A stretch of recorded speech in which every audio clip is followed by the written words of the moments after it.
Bonjour à tous. Un soulagement pour nos éleveurs de bovins, notamment dans le Jura. Ils pourront reprendre les exportations à partir de demain, d'après le ministère de l'Agriculture. Elles sont suspendues depuis une dizaine de jours pour éviter la propagation de la dermatose nodulaire. Le ministère souligne qu'aucun nouveau foyer de virus n'a été déclaré en dehors des zones réglementées, mais la vigilance reste de mise. Appel à témoins lancé par la gendarmerie de Baudrière, près de Chalon-sur-Saône. Un homme de 49 ans est porté disparu. Le quadragénaire habitant de la commune de la Truchère est activement recherché. Il mesure 1,64 m avec des cheveux bruns courts. Si vous avez une information, vous devez contacter la gendarmerie.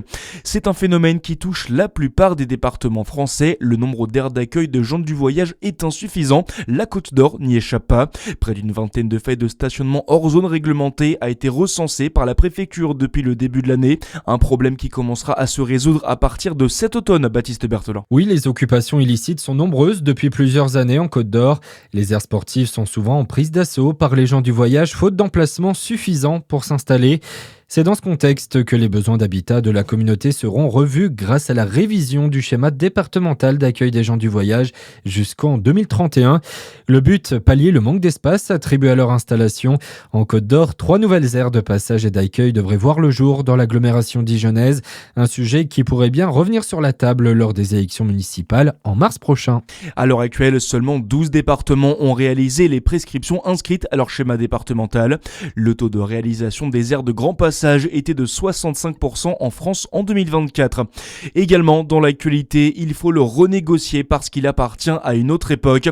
Sébastien Lecornu réagit après l'adoption à l'Assemblée hier d'une proposition de résolution non contraignante pour dénoncer l'accord franco-algérien de 1968. Adoption surprise dans le cadre de la niche parlementaire du Rassemblement national.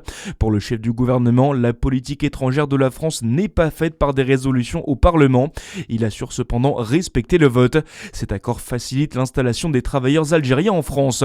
Les recherches se poursuivent dans la Drôme. L'homme et la femme disparus depuis hier restent introuvables. Ils ont disparu à Nyons après la crue de l'Aigle à cause de fortes pluies. D'importants moyens sont mobilisés pour tenter de les localiser. Un véhicule ensablé et sans occupant a été retrouvé par des plongeurs. Les circonstances de l'accident restent floues. Et puis en sport, en tennis de table, la surprise hier. Félix Lebrun a été renversé par son compatriote Simon Gauzy en 8e de finale au WTT champion de Montpellier. Félix Lebrun, numéro 1 français, est éliminé de la compétition. Ce soir, c'est son frère Alexis Lebrun qui aura une chance de décrocher une place en quart de finale face au japonais Harimoto. Voilà pour l'essentiel de l'actualité. À suivre votre météo sur Fréquence Plus. Très bon début de journée à tous.